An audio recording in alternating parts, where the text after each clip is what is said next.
are listening to a free version of Majority Report with Sam Steeder. To support the show and get another 15 minutes of daily program, go to majority.fm, please. The Majority Report with Sam Steeder. It is Thursday, June 6th, 2019. I'm Michael Brooks on a Michael Thursday. This is the 5-time award-winning Majority Report, broadcasting live steps from the industrially ravaged Gowanus Canal in the heartland of America, downtown Brooklyn, USA. On today's program, Brian Mier, reporter for Telesur, co-editor of the BrasilWire. There have been massive uprisings and protests across Brazil taking on the Bolsonaro government already 5 months in with the lowest approval ratings of any presidency at this historical juncture in Brazil. Clown fascism is faltering, plus new revelations on the political persecution of Lula de Silva, a legal wiretapping of his lawyers by the Lava Jato team. We're going to be talking about all that, plus Bolsonaro's ecological policies. They're calling him the exterminator of the future. But can we learn from the uprising in Brazil as we take on authoritarians in the United States and globally? Speaking of, the United States is threatening tariffs against Mexico. Trump still saying that Mexico is not doing enough to support this war on migration, and a new report that ICE and border agents are taking away the medications of teenagers that they're detaining. Jesus. As the terrorism of the Trump administration continues at a steady pace. Donald Trump is incredibly unpopular in key swing states. Don't get complacent, stay focused. But his numbers are plummeting in New Hampshire, Wisconsin, Michigan, Arizona, Pennsylvania, Ohio, and even Florida, and several others. Saudi Arabia is buying new missile technology from China. The African Union has suspended the Sudan as the military has been in a vicious crackdown, deploying gangsters to murder students and protesters. As it says, you can get rid of al-Bashar, but not the al-Bashar system. It isn't just Joe Biden that's opposed federal funding for abortion. In fact, all members of Congress running, except for Bernie Sanders, have voted for federal bans. A 1972 article surfaces of Bernie Sanders supporting abortion rights and condemning men controlling women's bodies before Roe v. Wade even happened. He's so good. He was, in fact, really good. Joe Biden is really bad. He worked to undermine the Affordable Care Act's coverage of contraception. Elizabeth Warren rips into him for backing the Hyde Amendment. And the Democratic National Committee has opted out of a climate change focused debate, because why would the future viability of life on Earth be something you'd want your presidential contenders to discuss? Juan Guaido and I have one similarity. We both rely on astrologers for our political guidance. I'm just kidding. Steven Crowder has been, I'm not totally sure, actually, the state of his demonetization of YouTube, but YouTube is running through thousands of channels. F. Crowder, but this isn't the answer either. We need a actual governmental but also journalistic strategy so independent creators are not destroyed and undermined. But it's not Carlos Mensa's fault.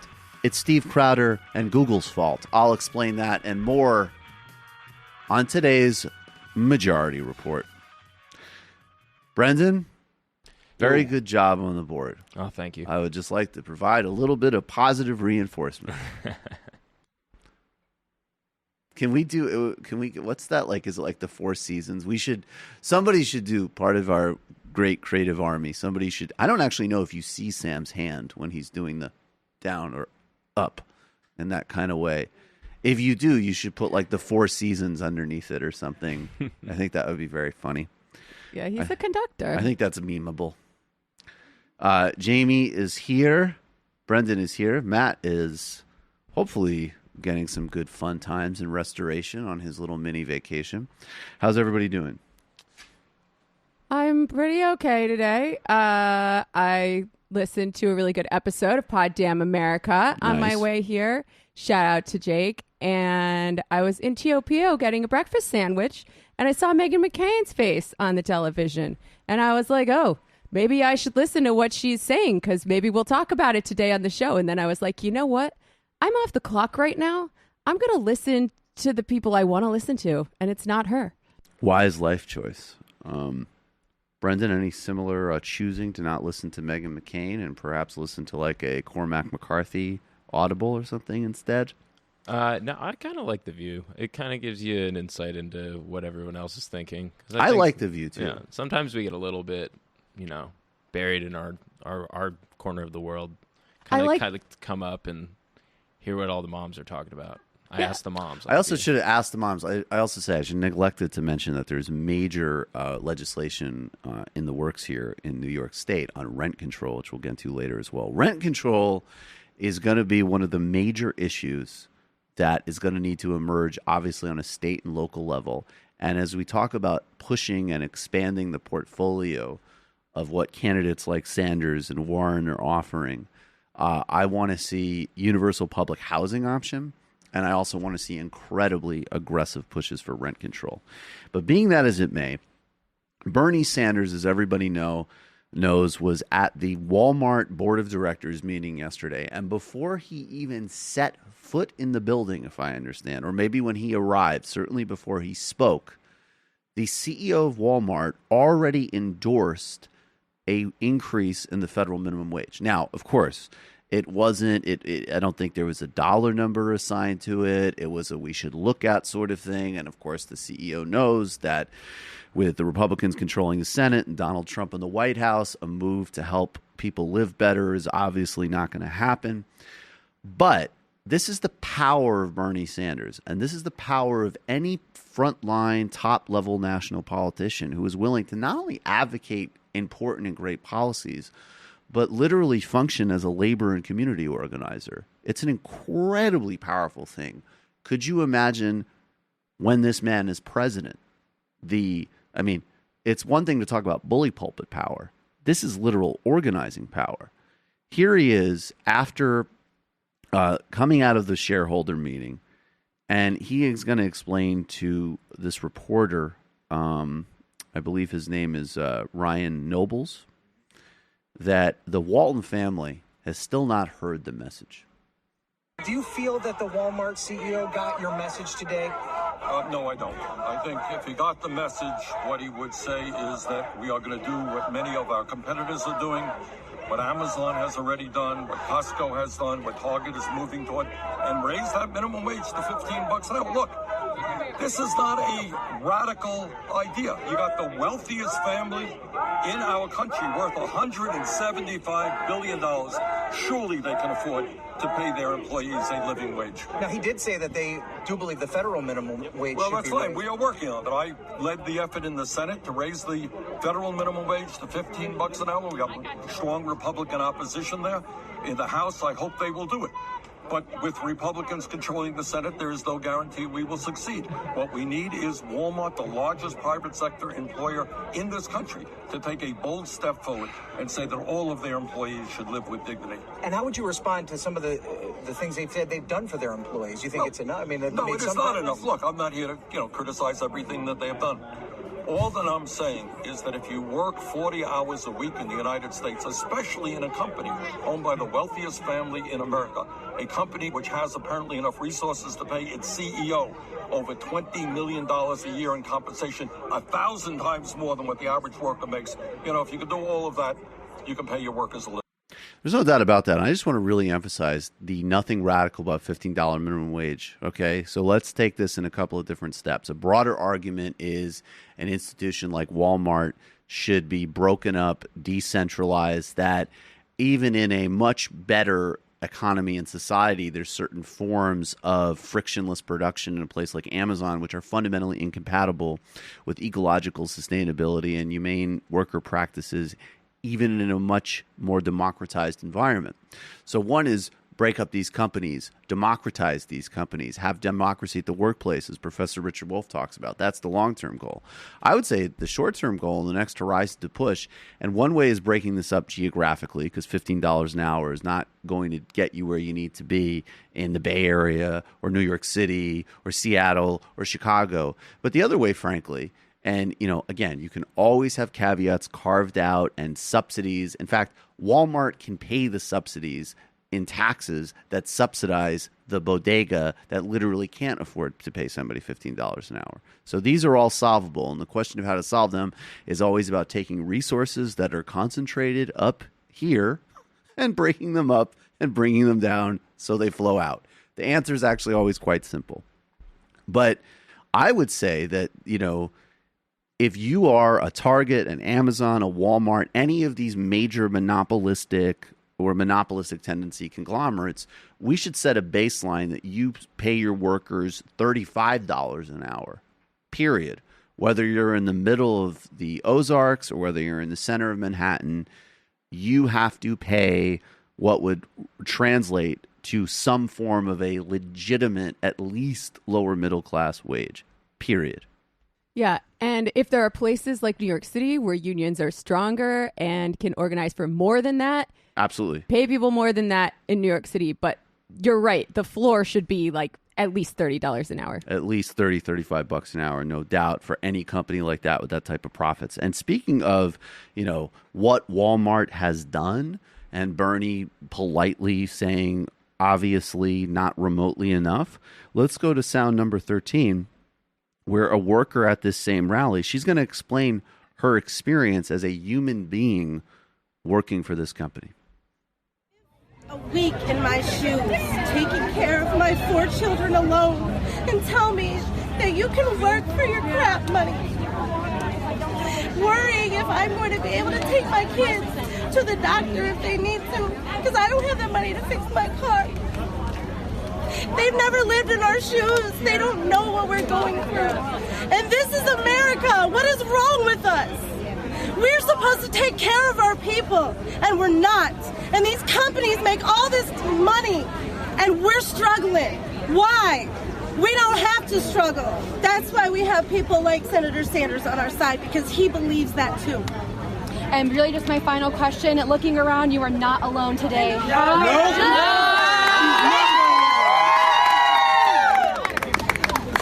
I know it's a tough question. How is it to know that you have others who are here also in support of everything that's going on? It's amazing because I have people nationwide that are my family now. Yeah. Anything else you want to say? Thank you, Bernie. Thank you, Bernie. Such a pleasure to be here. Thank you so much. That's organizing. That's solidarity. That's, I believe, Cornel West. He says that justice is love in public. Oh, that's it. That touched my cold communist heart. That's the reason you have a communist heart.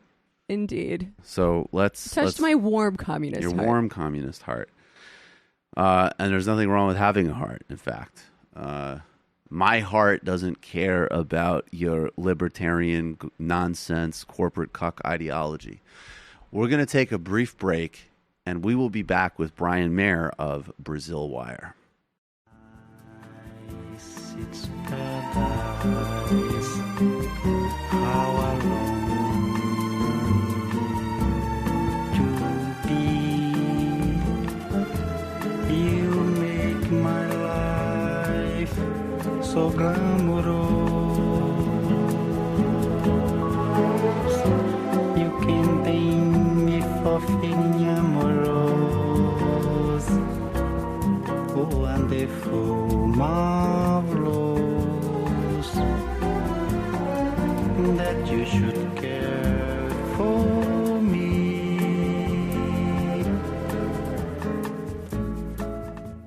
Welcome back to the Majority Report. If you're listening on podcast, you will hear what was Jal Gilberto. Very appropriate music for today's show. Joining us now is a essential voice for understanding all things Brazil, and I would say through Brazil, the global left. Brian Mier is a reporter for Telesur English. He's the co-editor of the BrasilWire and also editor of, I believe it is The Year in Lead, Year of the Coup in the Making, which is an incredible anthology of articles that have been published in BrasilWire on what happened leading up to the rise of Bolsonaro and the political imprisonment of Lula. I was honored to write the foreword to that incredible book. Brian, thanks for being here. Thanks for having me. So, Brian, out of the gate, 5 months in, we know how horrible Bolsonaro is, and you could remind people of his record and what he is doing with regards to labor, indigenous people, the environment, all of this. But, to the extent there's even just an objective analysis here, how's he doing? How's he doing 5 months in? Is he popular? He's currently at the 2-month mark, the least popular new president since the end of the dictatorship.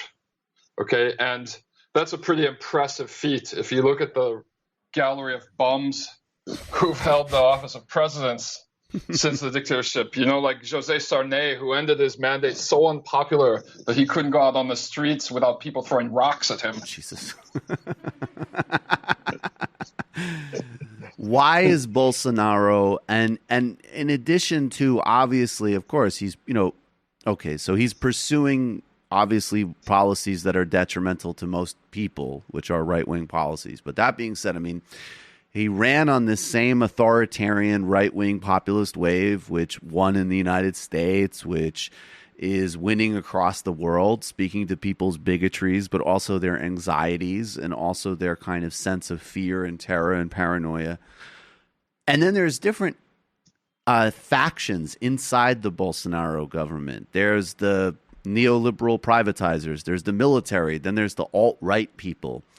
What direction is he going in, and what has made it so that even the people in his core are starting to be dissatisfied with him?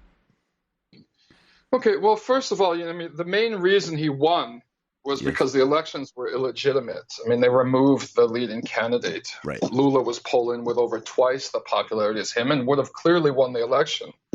And on top of that, they committed election fraud against Fernando Haddad, who also would have won. And also all of the Steve Bannon-supported social media crimes they committed. Mm-hmm. So Brazil's always had a core, maybe 20-25% of the population that has fascist tendencies. Dating back to the original fascists in the 30s. There's always this group of people who support the police's right to kill anyone they want, which is what Lula's captor Sergio Moro is trying to push through now, a law that will allow police to shoot anyone if they feel scared. But what happened during the elections was this surge of illegal WhatsApp activity, that bombarded people who weren't very political with really negative and slanderous messages, basically calling Fernando Haddad a pedophile and things like that, and photoshopped images. And so he never had that much of a mandate to begin with. Now, he took office. He was supported, about 55% of the Brazilian population were rooting for it to work, for things to work out. So he had like a 55% approval rate. That's now dropped to 26% in the first two months in office. And the reason is because, first of all, he's an idiot. He doesn't have any speaking skills. He refused to participate in any of the debates, except for the first one, which he was humiliated in. He's so socially awkward that he insisted on sitting down the entire time in the one debate he was in where everyone else was standing. He's just completely socially awkward, not very bright. There's growing scandals involving his kids. It's looking more and more like his son Flavio was somehow involved in the assassination of Marielle Franco. Bolsonaro's wife's uncle was just arrested for being in a paramilitary militia in Brasilia, for being a leader of a militia. More about the case of the connections that we don't know yet. Obviously it's still being reported, but there are there's the assassination of Marielle Franco, and maybe you could remind people of Marielle Franco. She's a very important figure, obviously, and a martyred figure. And then there's also this broader connection between the Bolsonaro government and the Bolsonaro family with these paramilitary gangs that operate on a nexus with the Brazilian police and so on. And let me just tack on to that also. The very scary thing about that, too, is it mirrors in some ways Colombia, right? Where a lot of the sort of dirty work of right-wing governments and the police state is outsourced to paramilitaries and drug gangs that are affiliated with them. And it seems to be that there's a kind of similar model in Bolsonaro's Brazil. Well, that's kind of like what it's looking like, really. I mean, the militias normally, like for the militias are a recent thing. You know, they started in the 2000s, and to date, most of them. I mean, you've had like death squads. You have a long history of death squads in Brazil, which are very similar to militias, except the difference between the militias and the death squads is the militias have they don't just kill people; they actually control territory, and they set up extortion rackets and squeeze local business owners out of money and make all the people living in that neighborhood buy cooking gas from them and buy their pirate cable TV service. And in return for that, they protect that neighborhood against crime. You know, that's how they started out. So they're a little bit different than death squads, which historically have just been like committing assassinations for politicians and things like that. But it's basically been a Rio de Janeiro thing. But now it looks like it's spreading because Michel Bolsonaro's uncle they just uncovered one operating in Brasilia. So this does look like it's spreading across Brazil a little bit, not that much yet, because in a lot of cities, the drug gangs still have a really firm grip on things. But basically, they're organized crime groups made up of police officers. Mm-hmm. You know, normally military police, sometimes firemen, and it's either like ex-cops or current cops working on their days off, and they're, you know, extremely right-wing. They're a living legacy of the neo-fascist military dictatorship, ideologically. Like if you live in a neighborhood where the militia controls it, right?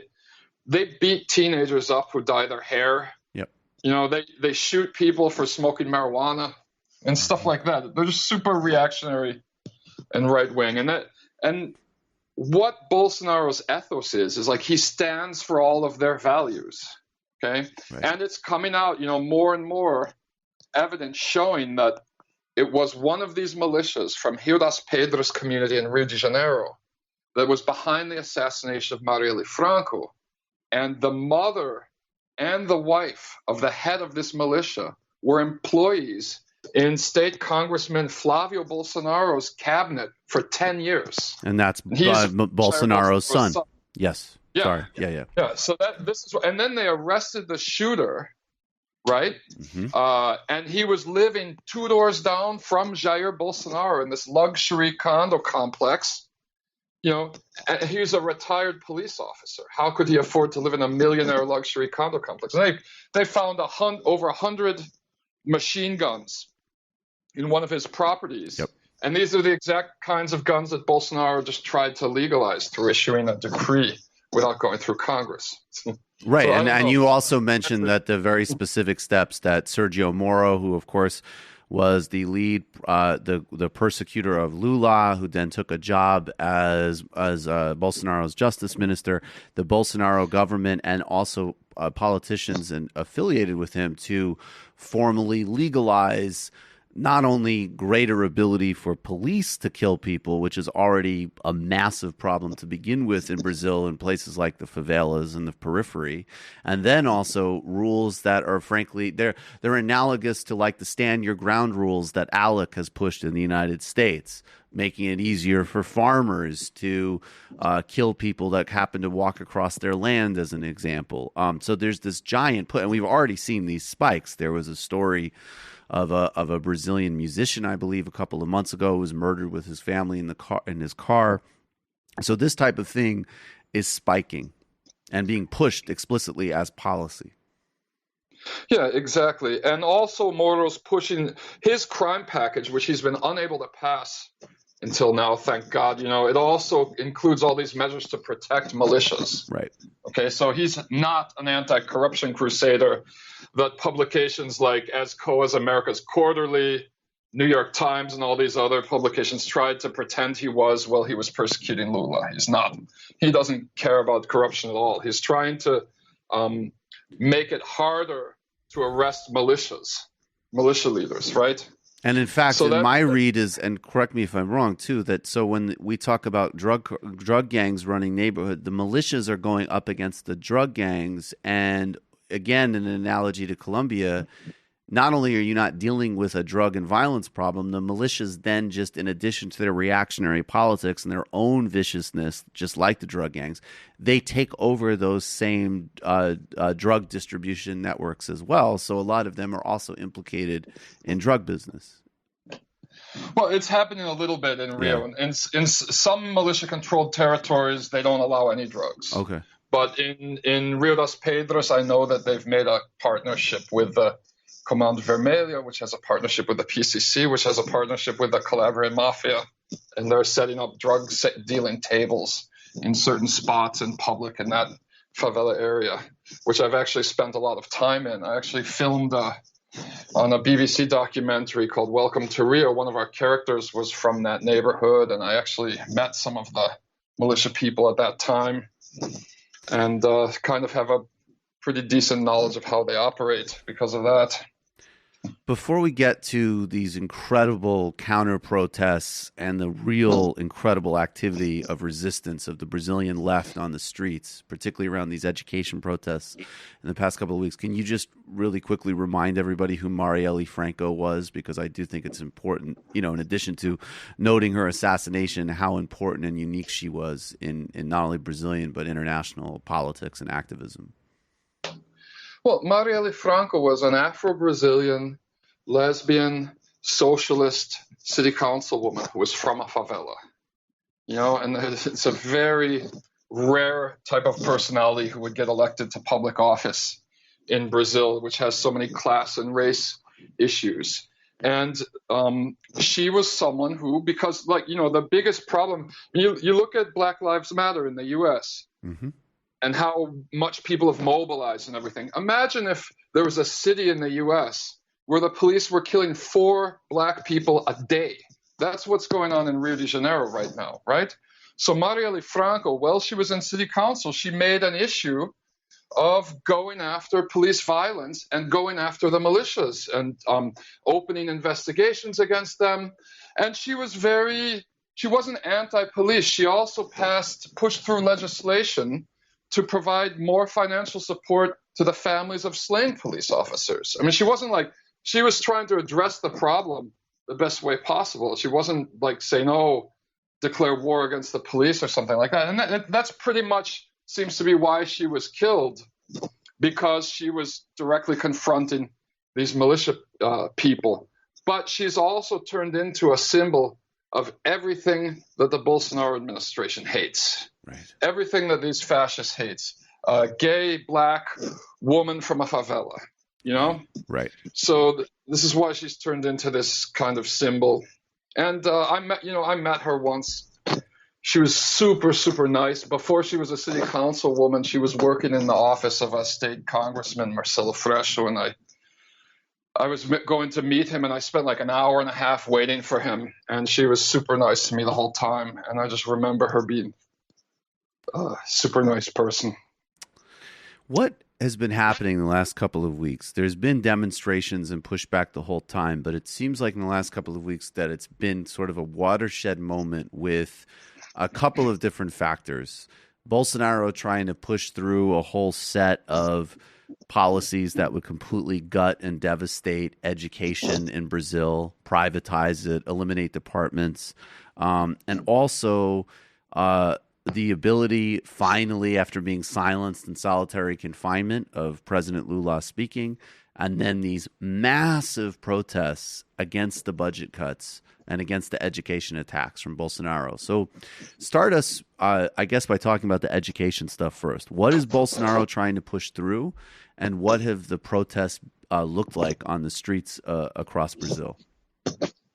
Okay, well, basically what Bolsonaro is trying to do is privatize higher education. Now, when Lula was president, they built 17 new free public universities and over 120 new campuses to these public universities across the country.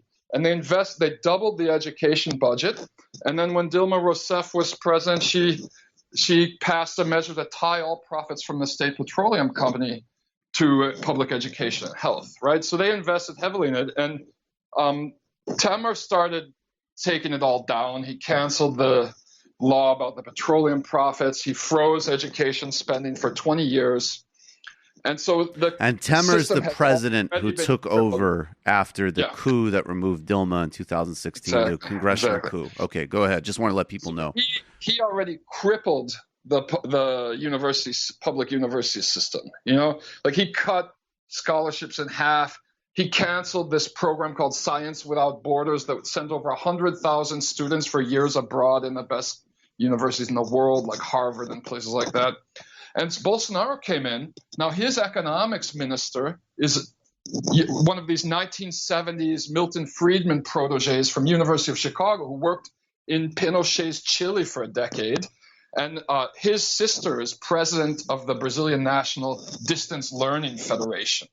And so this is like, everyone's looking at this as like an attempt to cripple the public school system so that more and more people will start getting these Cracker Jack box diplomas from these for-profit distance learning schools. So this is Betsy DeVos. I mean, this is exactly what Betsy DeVos and Paul Ryan and she's probably friends with them. You know, she's probably friends with Betsy DeVos. Right. And so, but when he announced this was like people were just saying this was the last straw. You know, this was the in Portuguese they said this is the drop of water that became a tsunami. And so immediately.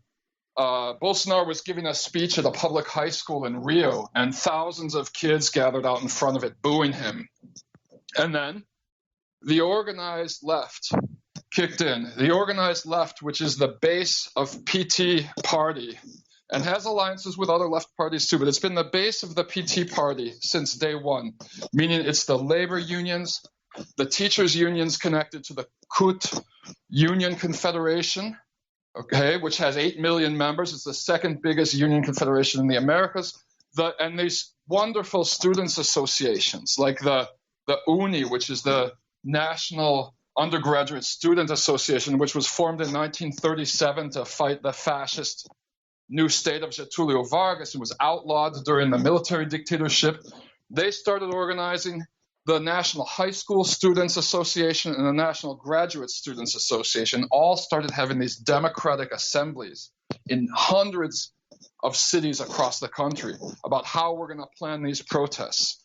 And so on May 15th, they put over 1 million people on the streets of 200 cities across Brazil. Wow. Okay? And they staggered it.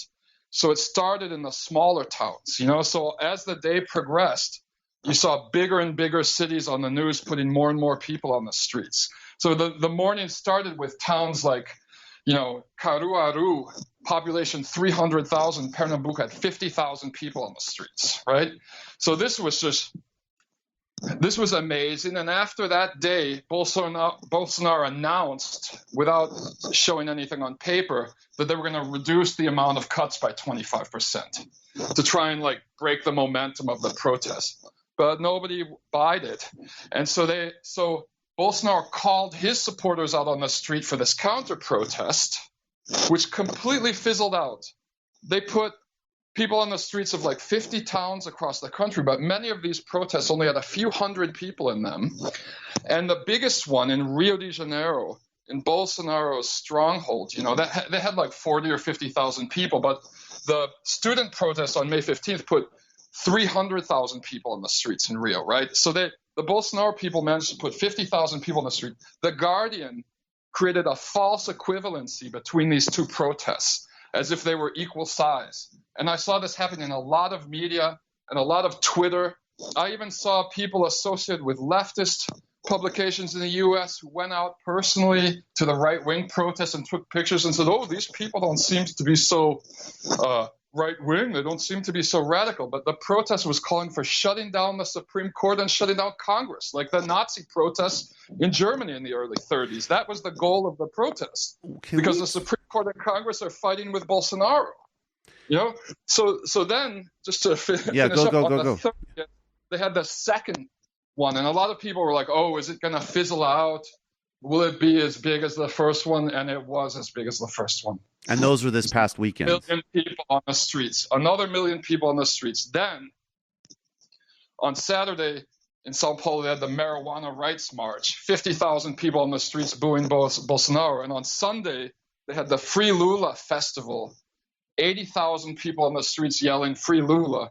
And on June 14th, there's going to be a national general strike. All public transportation shut down. All factories shut down. The last big one, 35 million people didn't go to work that day. But the difference between the general strike in 2017 and now is that all of the students are on board. The last general strike, which successfully blocked President Temer's attempt to reform the pension system, didn't have adhesion from the students. This is going to be so what's so great about it right now is it's the students and the unions together on the streets of Brazil. And they're not just protesting on the streets. They're pressuring local lawmakers. They're holding democratic assemblies and public meetings in neighborhoods around the country, explaining to people what these reforms would do to their lives. It's not just you can't just put people on the streets anymore, because the media will always lie about the crowd size if it fits their needs. So this is a combined action that's very well organized and very inspiring. Well, that's something else I wanted you to elaborate on, and I do just want to note, and I would, the coverage of the Guardian and the New York Times and the Washington Post and the BBC remains just absolutely abominable. I mean, we'll get to it later, but I was making the point. Please watch the conversation I had about Lula, specifically with Anna Kasparian on the Young Turks.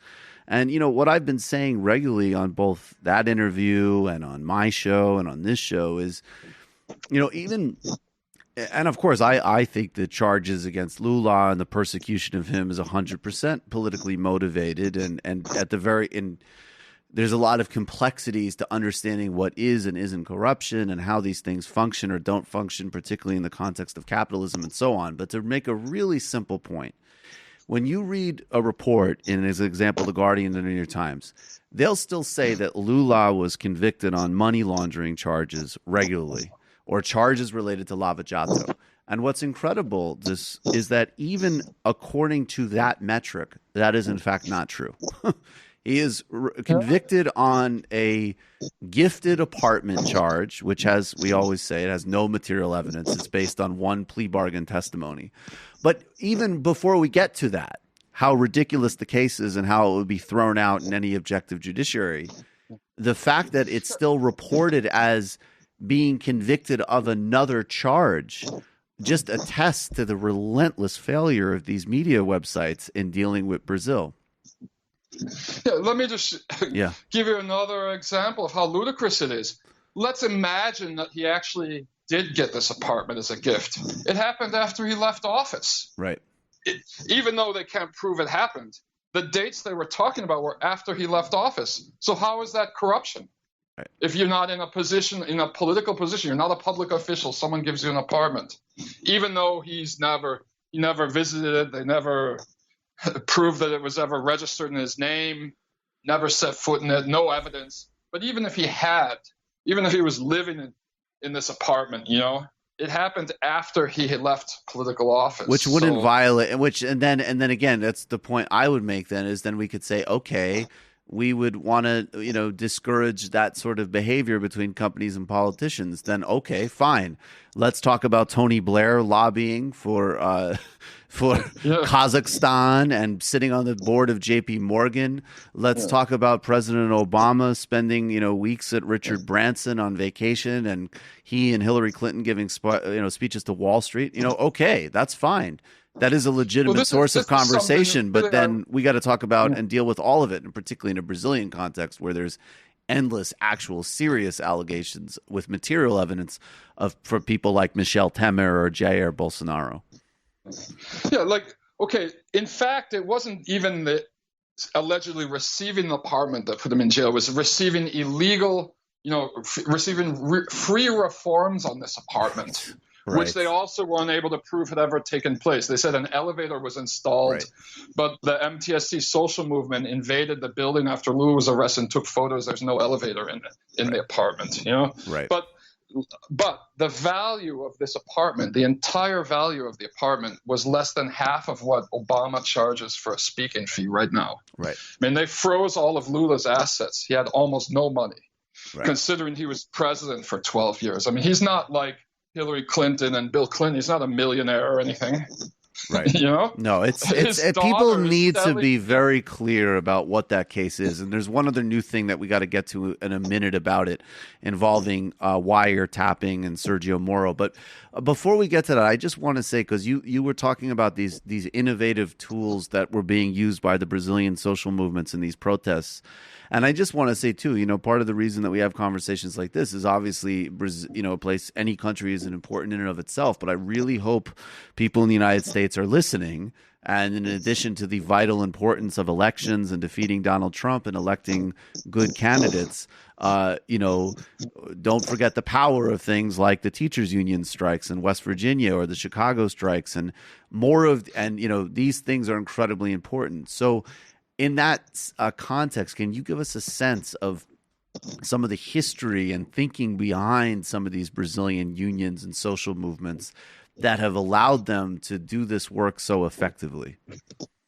Yeah, well, I was really disappointed to see Alexandria Ocasio-Cortez talk about how her model for socialism is Northern Europe, because there's so many good examples in multiracial societies in the Americas of left unity and left organizing. So Brazil has these incredible social movements that are connected to the unions too, but basically they rose out of the fight against the military dictatorship. During the military dictatorship, the only organization that was allowed to really mobilize people in poor neighborhoods was the Catholic Church. And there was some amazing work done by the liberation theology branch of the Catholic Church, where they would meet and conduct these adult literacy classes based on Paulo Freirean methodology and introduce local leaders to each other across cities and across the country. And of course, they were all excommunicated or censored by Ratzinger, when Jean Paul II came in. But at the time, it was an important mobilizing tool. And so you have these groups that were most of these social movements. I mean, you have the unions and the social movements, two different things, but they work together. But the social movements mostly still organize without using the internet, because it's a smart thing to do, because the internet is constantly monitored and surveilled and everything. And so it's harder to infiltrate and hijack the meaning of a protest if you can't figure out what's going on because you're not a member of a cell within this organizing group. Right. I mean, and I think that's something that maybe I don't know much about what's going on in the U.S. these days because I've been out for 20 years, but something that could be applied to organizing work in the U.S., less reliance on the internet. Everything you do on the internet's being monitored. And there's all this money invested in trying to get leftists fighting with each other all the time because it's so easy to do. That's true. We got to always be working on our own internal cultures without a doubt. So that being, and this, I just want to, again, I'll plug it again. When you read BrasilWire, not only do you understand vital things like the U.S. Foreign policy, that will make sense of. As an example, go back to the Snowden revelations. Why was the NSA so aggressively tapping Dilma Rousseff? Not because they secretly thought the Workers' Party was some radical project, which in fact it was an incredibly positive and energetic one, but it wasn't. It was a good social democratic one, but they weren't willing to privatize core Brazilian geostrategic assets. That would be my guess why the NSA was tapping her so aggressively, as an example. But also when you read BrasilWire, you'll have an understanding of things like the landless workers movement and so on, and all of these other incredible pieces of organizing that, as you say, they're multi-identity, they're class-based, they're union-based, but they're also doing this real genuine socialist democracy that is, in fact, the highly directly regional model and hemispheric model for the left in the United States. So let's talk about just in the last couple of weeks, Lula's been speaking and I think being clear again about, just watching him, why he was such an incredible president, why he is such an admired leader. The Pope, actually, speaking of Pope of the Church, Pope Francis has actually written him a letter indicating I think as much as he can that he supports Lula. That's significant. Even if you are a religious person, that has real significance in a country with such a high Catholic population. And also new revelations of the aggressiveness of wiretapping, that the prosecution team of Sergio Moro was illegally wiretapping Lula's lawyers and their conversations with Lula. And yet another example of how totally illegitimate this process was. Yeah, basically Moro, who's been working in collaboration with the U.S. Department of Justice since at least 2009, we know, who headed up this joint U.S. Department of Justice, SEC, Brazilian Public Prosecutors investigation, and was allowed to act as a judge ruling on his own investigation with no jury. He's broken a series of laws in the course of arresting Lula. And I'll just mention, it's so great that he's talking now, but when you see Lula talk, you understand why they had to shut him up for an entire year in order for Bolsonaro to win the election. Yes. They wouldn't definitely let him talk. If he could have given one interview before the election, Bolsonaro wouldn't have won. And that's illegal. They let TV cameras come in and interview mass murderers inside jails in Brazil, but they wouldn't let anyone interview Lula for a year. Okay. Right. So now the new thing that's come out, it's the second motion that the defense teams filed to dismiss the case due to illegal behavior on the part of Sergio Moro, who's now, this far right-wing justice minister trying to legalize cops' ability to kill people. The first one was that a U.S. Department of Justice official was acting deputy assistant Attorney General Kenneth Blanco admitted on film that they'd had a series of informal talks with Sergio Moro's team in the lead up to Lula's arrest. And that's a crime in Brazil. Government agencies can't communicate with governments from foreign countries without going through protocol for security reasons. So that alone should have been enough to drop the case, completely throw out all charges. But the new allegations, the new proof that's come out is that Moro wiretapped 14 hours of telephone conversations on 25 phone lines from Lula's defense lawyers between his defense team's offices and Lula. Mm-hmm. And they used this to create a kind of org chart to map out every possible move that the defense was going to do in advance. Mm-hmm. Now, this is unprecedented for a judge to do something like this. Valesca Martins, who's been on your show before, she told me that the only precedent they've ever found of a judge wiretapping defense attorneys was a case in Spain where the guy was permanently debarred. Yes. A few years ago. You don't have a functioning democracy if the government is allowed to wiretap defense lawyers.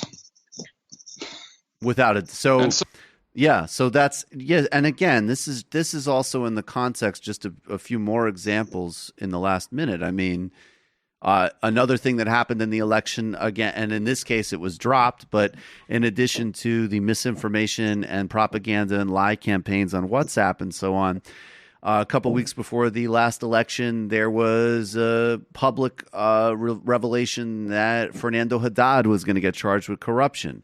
That had no in fact, not only did that have no basis to it, a couple of weeks after the election, there was sort of quietly mentioned that actually those charges weren't going to go forward and there wasn't enough to the case. It just happened to be leaked in such a way to maximize the propaganda campaign against the Workers' Party.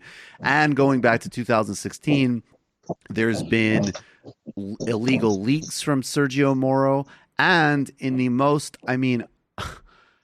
just evil would be the only word.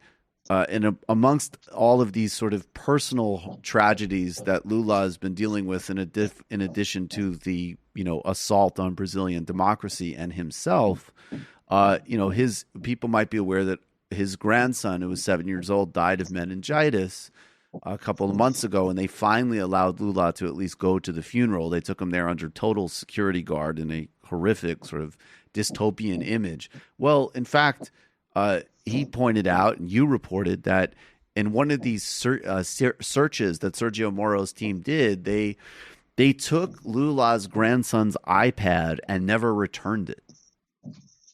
Yeah, they're just sadists. That's typical. Like another thing, like it's come out that Lula's got a girlfriend now. You know, his wife died a couple of years ago. She had an aneurysm on the day they raided the Moro's team raided her son's house. Yep. You know, because she was feeling so stressed out about all this stuff and died a few days later.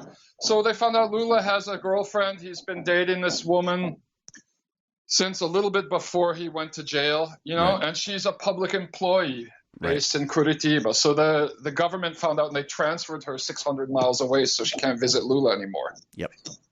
Like this kind of stuff. But just one quick thing regarding those leaks about Haddad the week before the election, that was Sergio Moro who did the leaks, okay? Right. And that alone is a crime. You're not allowed to talk about leak any information about investigations during the actual election campaign, like during the 2 months before the election. That's a crime. He committed a crime when he did that, but he was also lying because these accusations had already been thrown out. But, you know, they were reported in The Guardian as if they were like legitimate accusations.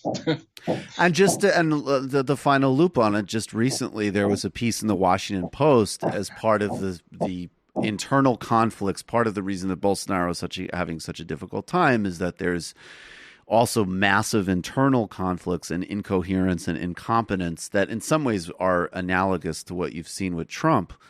And one of those factions fighting is Sergio Moro.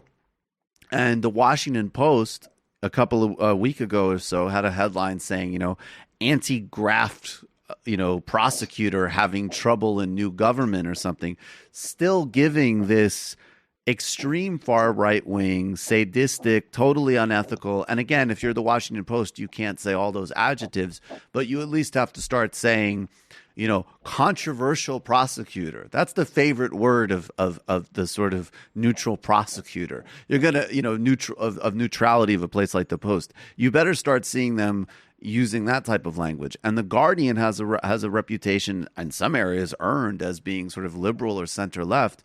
What abominable coverage they have of Brazil ongoingly.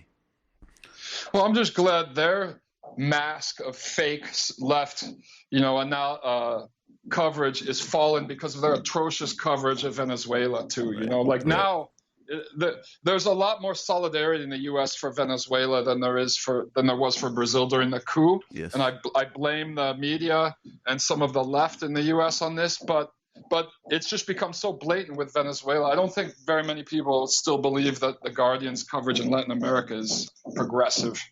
You know, after that episode with John Pilger and Tom Phillips, where Pilger called Phillips a clown.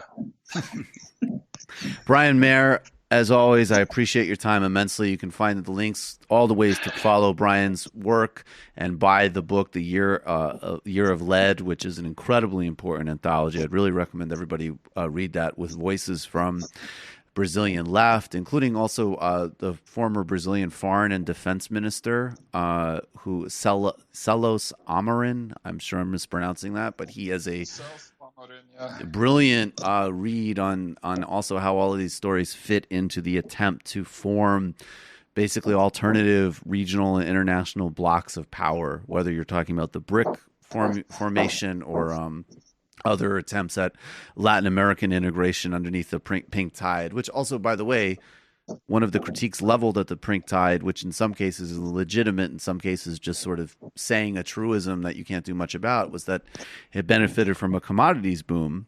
But in fact, regional integration and long-term strategy for the region outside of just being subservient to the U.S. would help absorb those shocks and diversify economies. So leaders like Lula and Chavez and so on were in fact working on that, and probably that is one of the reasons that the United States really started to aggressively re-engage beginning in 2009 with the coup in Honduras. But anyways, please read that. Read the BrasilWire. Follow all of Brian's work also at Telesur. Brian, thank you so much for doing this. Thanks a lot, man. Take it easy. Much appreciated. Take care. Really big fan of Brian Mier and his work. All right, folks. Become a member of the Majority Report today, majority.fm/become a member. That's how this show is possible. That's how conversations like that are possible. That's how all of the conversations we have that are independent, left, global, deep dive, but also not playing to, various dumb trends or sentiments either. I won't elaborate on that. But become a member of the Majority Report today. That's how it all happens. Check out justcoffee.coop, fair trade tea, coffee, or chocolate. Beautiful example in a lot of respects, in fact, of what someone like the great Richard Wolff is talking about. And while I'm at it, let me just say, if you haven't yet, go check out Economic Update on YouTube and on podcast. Richard Wolff is great. We're lucky. We have these people. I would say just one other, but say, I don't know, Bill Fletcher Jr. would be another great example of that, of people who really have a lot of experience and great insight, who we can learn a hell of a lot from. So I've been listening to Richard Wolff for a long time. Definitely. Richard Wolff he's mishpuka. On Tuesday's Michael Brooks show, we had a lot of fun with Hassan Piker. I did a commentary on the European Union elections and how a left strategy would look, particularly in the UK. And then, if you haven't heard of Thomas Sankara, you need to know who Thomas Sankara is. He's one of the most inspiring figures we have in African and international politics, assassinated in a coup backed by the French in 1987. Brilliant figure. Milton Al-Lamadi, another awesome, amazing journalist and historian that I want everybody to read and know about, was on. It was an incredible deep dive. And then the post game, we did a debunk with Ben Burgess. We have a new nickname for Pete Buttigieg, which is Pete Dumb Buttigieg, talking about his horrifically delusional nonsense Supreme Court plan, and many other things. This weekend, an illicit history with Rob Larson, going back to John Stuart Mill. It's called Capitalism versus Freedom.